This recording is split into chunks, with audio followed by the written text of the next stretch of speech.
Bonjour à tous. Aujourd'hui, j'ai le plaisir de recevoir à MPCM Tarcisse Semana, et avec qui nous allons, je pense, parler un petit moment de philosophie. Mais, comme c'est la coutume ici, je vais demander à Tarcisse quels sont les ouvrages qu'il recommande comme livres aux lecteurs qui l'ont marqué ou qu'il conseille par rapport à son vécu.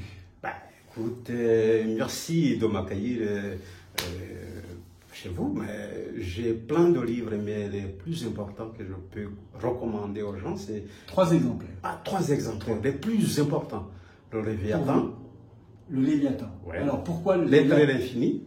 Alors, le Léviathan d'abord, de Hobbes, Thomas Hobbes. Pourquoi Parce que là, justement, ce livre reflète ce que les gens pourraient connaître, que j'ai envie qu'ils sachent du fonctionnement des institutions et aussi de mafia dans la politique. D'accord. Et la croyance aussi. Deuxième, l'être et l'infini de Emmanuel Levinas.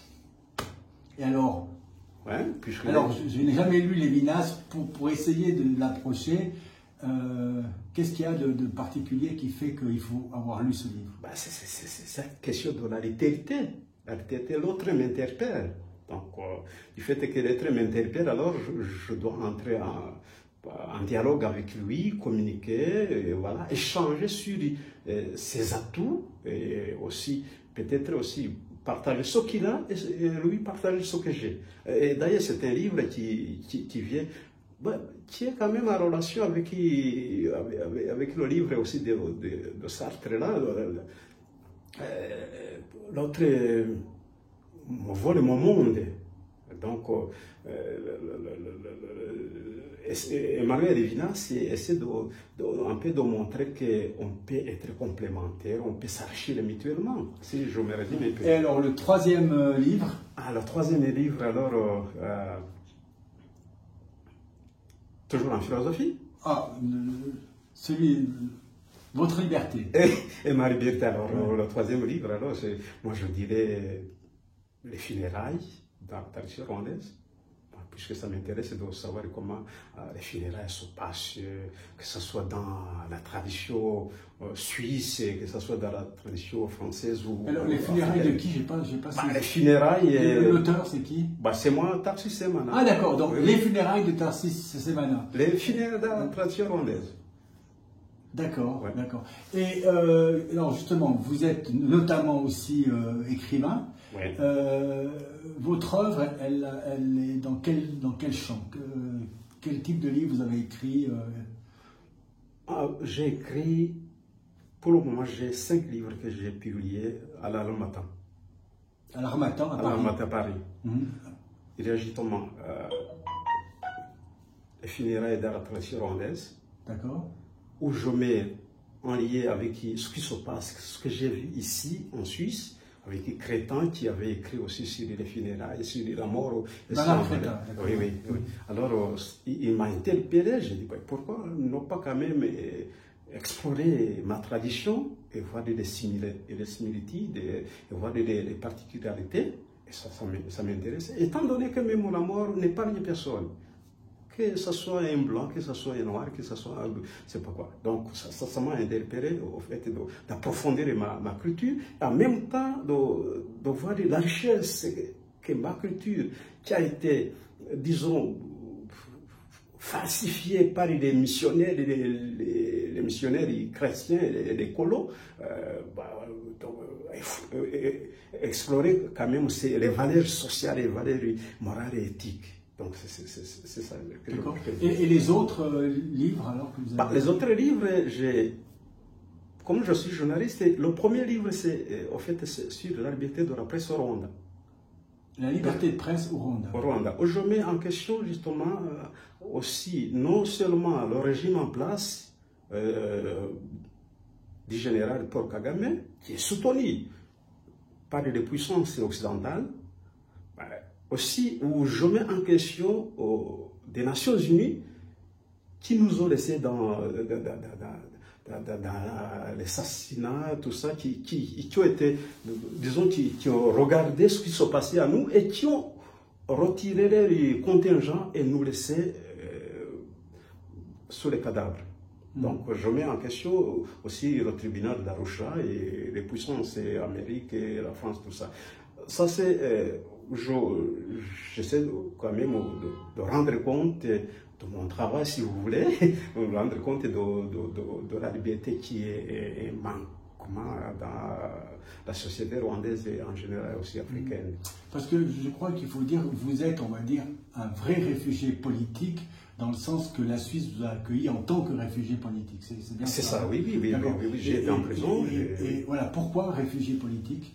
Puisque à cause de mes idées, de mes opinions. Au Rwanda. Au Rwanda. Et ici aussi, je dénonce aussi, même manquement à la liberté de la presse ici. J'ai écrit aussi ici, en Valais, j'ai écrit des articles qui ont passé dans l'Amnesty International en dénonçant les bavures administratives des réfugiés qu'on voulait expulser sans raison.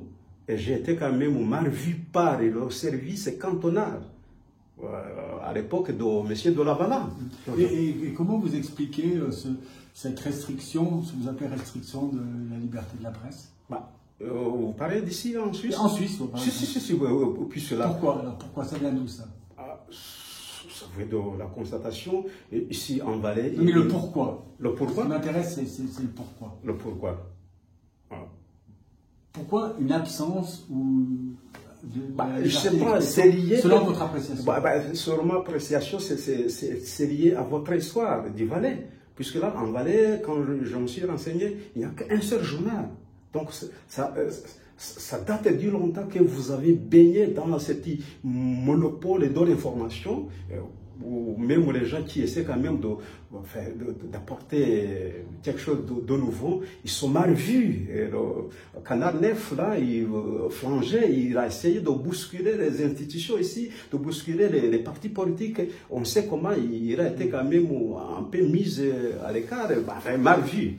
Oui. On va changer un tout petit peu de sujet, beaucoup de sujets. C'est quoi, d'après vous, le regard de l'Afrique sur cette guerre qui se passe aujourd'hui en Ukraine entre la Russie et l'Ukraine?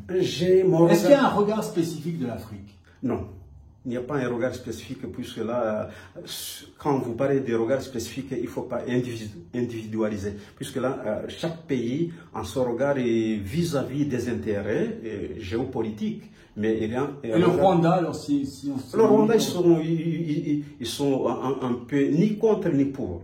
Mais il y a des individus qui sont contre. Moi, je peux vous donner mon point de vue. Alors, par exemple, là, on a le point de vue spécifique d'un écrivain, journaliste politique rwandais sur ce qui se passe en Ukraine. Voilà.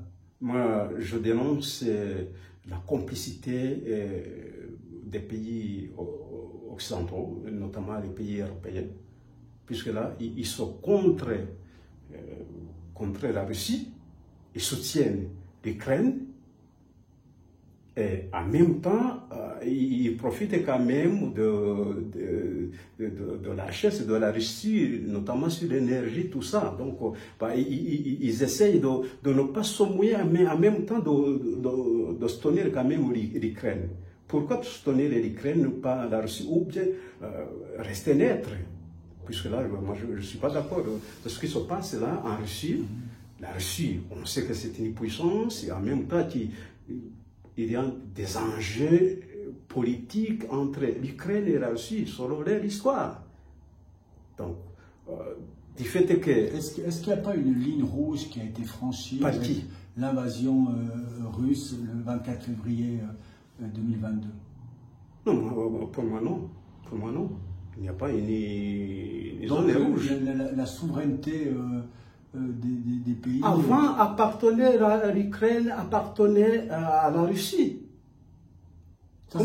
Comment voulez-vous que, donc, solo, ils partagent le patrimoine culturel, ils partagent une partie aussi de l'histoire. Comment voulez-vous que, s'ils avaient accepté de rester, disons, leurs petits-fils, comment se détacher de leur père et se lier avec d'autres pays occidentaux, l'OTAN.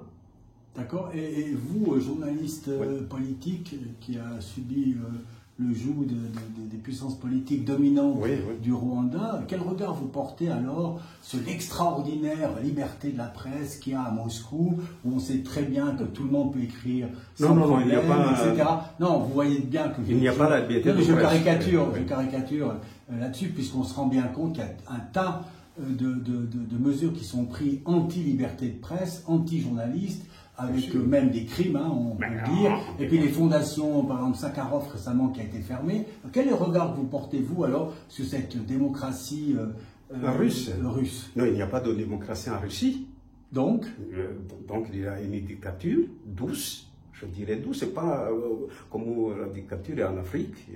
En Afrique, c'est violent. Mais aujourd'hui, en Russie, avec la guerre en Ukraine, ça commence à être une dictature aussi un peu brutale.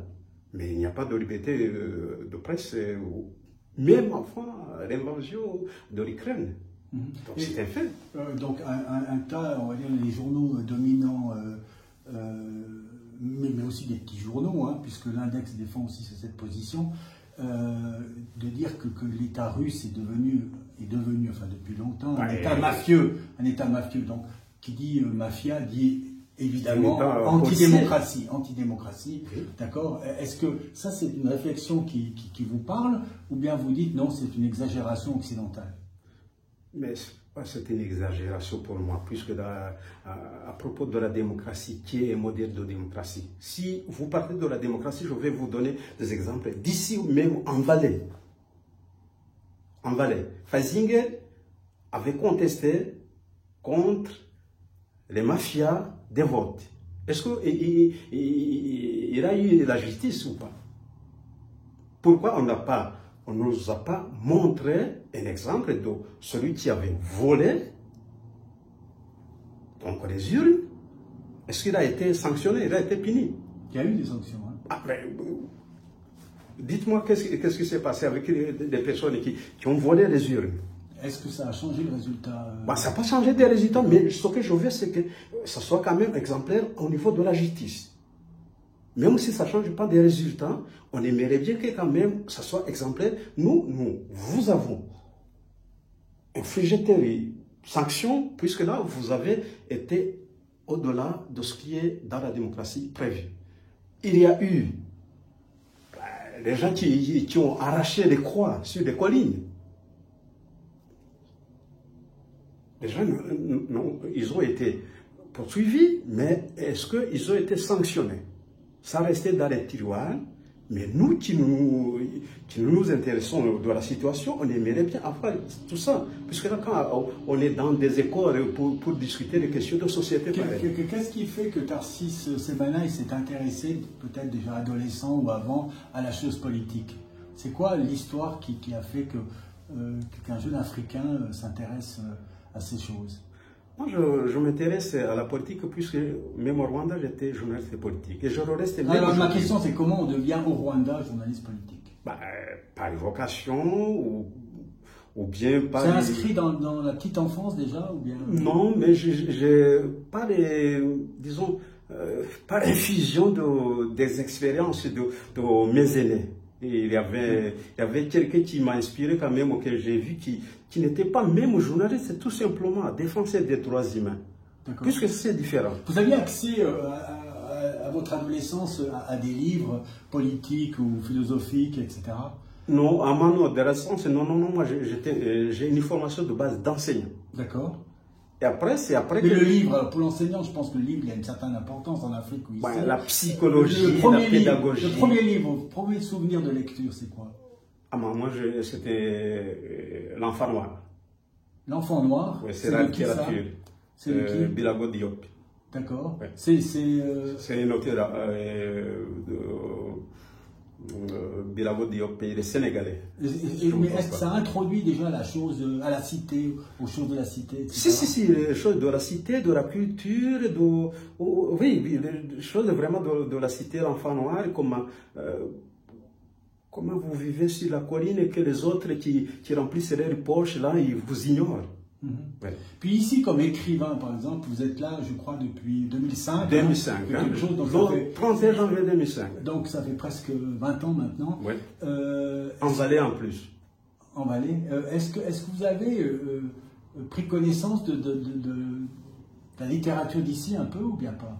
Littérature du Valais, par exemple, du Valais, oui. Bah, sauf le livre de Crétin, qui est écrit sur la mort, oui. Là, comme ça, on est dans la philosophie, ou la sociologie, on va dire. Dans la sociologie, anthropologie. Anthropologie. Oui, hein. oui, oui.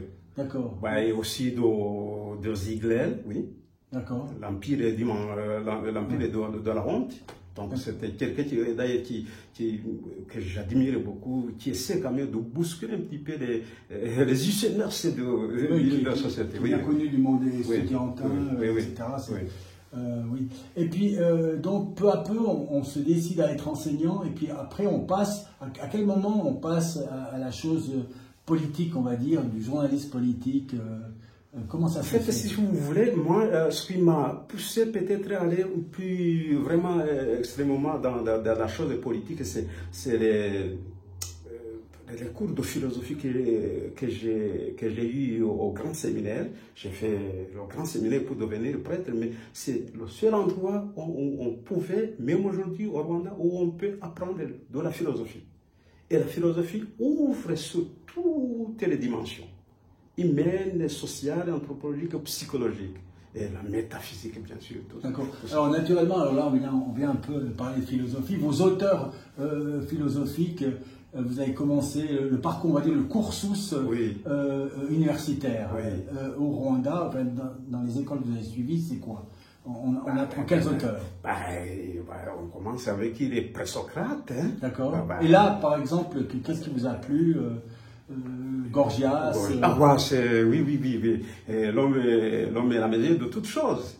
Oui, donc Gorgias est là, il met au centre justement les capacités de l'être humain, de ne pas se fier à Dieu, de ne pas aller dans les mythologies, tout ça. Et après, alors, les grands auteurs, celui dont bon, vous avez cité Lévinas en entrée, mais vous êtes dans les grands auteurs classiques qui ont fait que Tarsis Semena est devenu cet homme. Il y a Platon, il y a Aristote, et Saint-Augustin aussi, mais je préfère quand même au moins Platon, Aristote, le plus important pour moi, c'est ça aussi. Descartes, René Descartes quand même, je pense, donc je suis le cogito ergo sum, mais avec ces implications qui sont quand même que je retrouve dans la société occidentale. Est-ce que celui qui ne pense pas, il n'existe pas? Prenez les exemples de gens qui sont handicapés, qui sont peut-être dans un autre temps. Est-ce que le fait qu'ils n'ont pas la capacité de penser, d'exprimer ce qu'ils vivent, tout ça, est-ce qu'ils ne vivent pas? C'est pour cela que même à un certain moment, on se pose la question, est-ce que ces gens, faut-il les éliminer ou faut-il les garder, puisqu'ils deviennent le fardeau de la société. Et vous, en particulier en Suisse, il excite aussi ceux qui n'arrivent pas à finir leur vie, qui disent, voilà, je n'ai plus envie de vivre, ou bien qui sont dans un état de végétation. Donc, ils peuvent demander, ou bien des amis, des familles demander de les éliminer. Ça, c'est l'euthanasie. Ça, c'est les conséquences, justement, de cette philosophie de Descartes. Hein. D'une façon ou d'une autre, que vous le veillez ou pas, qui vous ont marqué, qui vous marquent, même aujourd'hui, les gens n'en sont pas conscients. Mais moi, je vois tout ça, je dis, quand même, c'est ancré aussi dans votre mode de pensée. Il y a Descartes, il y a Emmanuel Kant, il y a Spinoza avec Natura. Voilà. Le regard que vous portez maintenant que vous êtes en Suisse, peut-être déjà avant d'ailleurs, sur la colonisation européenne de l'Afrique, quel est le regard aujourd'hui avec votre expérience vis-à-vis de non, par rapport à l'Europe. À l'Europe. Donc, vraiment, c'était la barbarie. Et qui continue même aujourd'hui, malheureusement. Quand vous voyez, justement, j'avais commenté, même fait des émissions quand Sarkozy, au moment où il était président, il dit l'Afrique n'est pas entrée dans l'histoire.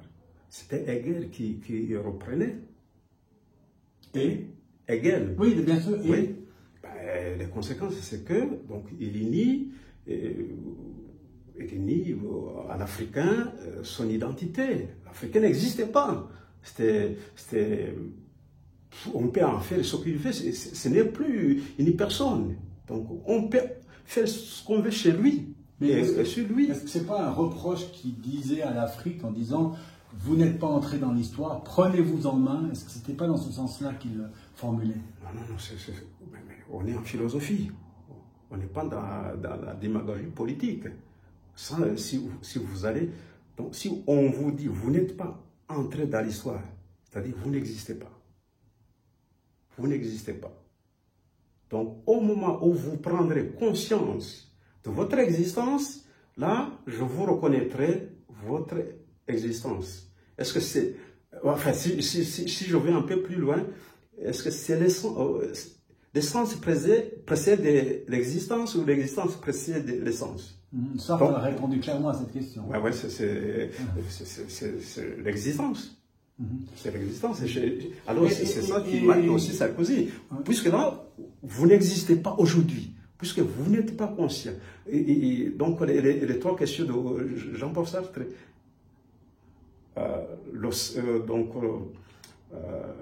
l'en-soi, le pour-soi, et l'autrui, l'autre mouvoir le monde, donc l'en-soi. Donc, il manque à l'Africain le pour-soi. Donc, vous n'existez pas, vous n'êtes pas autonome, donc, des conséquences. Donc, c'est qu'on peut venir faire n'importe quoi chez vous, on peut vous faire ce qu'on veut, donc vous n'existez pas. Et si vous projetez dans l'avenir de l'Afrique, du Rwanda, c'est quoi? Vous êtes optimiste, pessimiste? Si, pour le moment, optimiste. Oui. Qu'est-ce qui guide cette pensée optimiste? Ce qui guide cette pensée, c'est parce que nous aussi, nous commençons quand même à accéder disons, à cette réflexion qui ouvre les horizons. Et je pense du fait que même, moi je suis un père d'un enfant, j'ose lui parler de petites choses de la philosophie à sa façon. Quand il commence à dire « Pourquoi papa ?» Je lui dis « Ah, déjà il sait, c'est une question philosophique. » Après il se demande « Pourquoi c'est philosophique ?» Puisque là, tout raisonnement commence par « Pourquoi ?» Où, quand et comment. Donc, alors, nous avons les enfants qui naissent ici, qui vont quand même avoir ce dialogue avec leurs copains, à leur génération, et ils seront plus complexés, comme nous, notre génération a été quand même confisquée, je le dis. Quelle est la spécificité, disons, de l'Afrique qu'elle peut apporter? Le jeune Africain, qu'est-ce qu'il peut apporter de différent aux jeunes Européens? Bon, la notion de l'altérité, plus poussée. De l'altérité. L'altérité.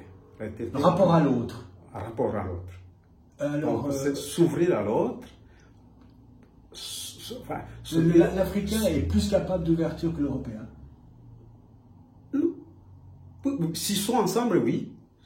Puisque l'Africain, il a tendance, au fait, à intérioriser le regard de l'autre, ne pas le méfier.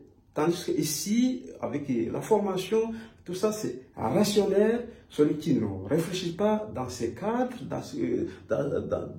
dans ces schémas, il n'existe pas. Il est hors l'histoire. Il est hors l'existence. Et l'Européen? Donc, l'Européen, c'est ça, c'est le rationalisme. Le rationalisme. Et dans ma façon de voir des choses, c'est pas le rationalisme aussi qui fait l'homme. Il y a aussi le côté altérité, le côté, disons, communicationnel, la dimension humaine et sociale. C'est moins développé ici. On ne met même pas beaucoup d'accent ici. On met accent sur les connaissances et l'ivresque, et aussi l'individualisme. Donc, je fais ça, le reste, ça ne me regardait pas. Mais le côté solidarité collectif, il est plus ancré dans la personne africaine. Plus, en tout cas, plus largement que l'homme occidental. Et ça vient d'où, d'après vous, ça? L'histoire, les représentations d'enfants ou les structures familiales? Je pense les structures familiales, aussi quand même l'histoire. Puisque là, je suis intéressé, je me pose toujours même la question ici, comment au fait les structures familiales étaient ici en Europe. Et je me rends compte que dans les cantons où il y a justement, comme le Valais, comme Fribourg, où je connais mieux, au moins quand même les structures familiales sont plus développées, sont plus accentuées que d'autres cantons. Enfin, du moins, c'est ce que j'ai observé. Je vous donne un exemple très concret. Quand j'étais à l'université à Fribourg, tous les vendredis, les Valaisans s'appelaient pour partager un verre et rentrer chaque vendredi soir en Valais pour retourner à Fribourg lundi matin. J'ai été frappé, il y avait d'autres, d'Argovie, tout ça, et j'ai jamais vu ça. Ça vient d'où? Ça vient justement de la structure familiale qui est ancrée dans votre patrimoine culturel et tout ça, qui est même accentuée quand on voit comment les Valaisans ils prennent le temps de se retirer d'ici, dans la ville, pour monter dans les chalets, passer un week-end avec les enfants. C'est quelque chose quand même le plus touchant pour moi. Et puis donc vous êtes là depuis 2005, alors il y a la question récurrente du racisme. Est-ce que vous l'avez ressenti ici en Valais, ou vous diriez que c'est quelque chose qui a échappé à votre histoire? J'ai été même victime de ce racisme. Moi, mais il est très fort, vous pensez qu'il est très fort? Il est institutionnalisé, pas seulement en Valais. En tout cas, dans beaucoup de pays européens, je parle de la Suisse, que je connais plus ou moins. C'est institutionnalisé, dans le concret. Donc, j'ai moins de chances de faire valoir mes arguments qu'un copain suisse où on nous a trouvés dans les mêmes conditions. Je donne un exemple. On est dans le train. Je suis plus contrôlé qu'un Suisse. On ne va pas demander seulement le billet. On va aussi fouiller dans mes bagages. Et je me suis posé plusieurs fois ici. Ça, c'est récurrent. C'est récurrent. C'est récurrent. Oui. Et j'ai écrit même un article qui est sorti justement dans Amnesty International, magazine Amnesty International, où je mettais en scène ce qui se passait. Qu'est-ce que vous avez envie de dire, sachant cela, qui est dans le champ de l'inégalité, qu'est-ce que vous avez envie de dire, par exemple, disons, un policier qui est en face de vous, de manière générale, c'est-à-dire, on n'est pas dans une phase de contrôle, de manière générale, qu'est-ce que vous lui diriez pour, disons, renforcer ou bien développer une inégalité qui, selon votre appréciation, n'existe pas? Pas dire aux policiers, puisque là, il est disons, le résultat de la société. Moi, je dis, il faut travailler sur la jeunesse. Puisque là, même si vous dites aux policiers de 30 ans, 40 ans, il va répéter les mêmes gestes. Il va pas, oui, il y aura des exceptions, bien sûr, mais moi, je dirais, il faut travailler sur la jeunesse. Alors on imagine Tarsis Semana dans une classe d'enfants de 10 ans dire, voilà, je viens vous parler du racisme, de la différence noir-blanc, de l'acceptation, etc. Qu'est-ce que vous diriez à ces jeunes? À ces jeunes, je leur dis, alors, moi, je parle sur les choses concrètes. Je dis, à l'époque, en 2005, j'étais à Sierre, on était 5 noirs seulement. Et tout le monde avait envie de toucher pour voir si ça restait une noirceur. Donc je dis, ben, aujourd'hui, les jeunes ne veulent même pas, ça devient vraiment quelque chose de normal. Mais à notre époque, en 2005-2006, c'était, ils touchaient. Après 20 ans en arrière, vous dites. Oui, après 20 ans. Vous voyez, les choses évoluent. Il faut alors continuer vraiment à déraciner les préjugés, voilà, je pense que les jeunes, je parle des choses concrètes.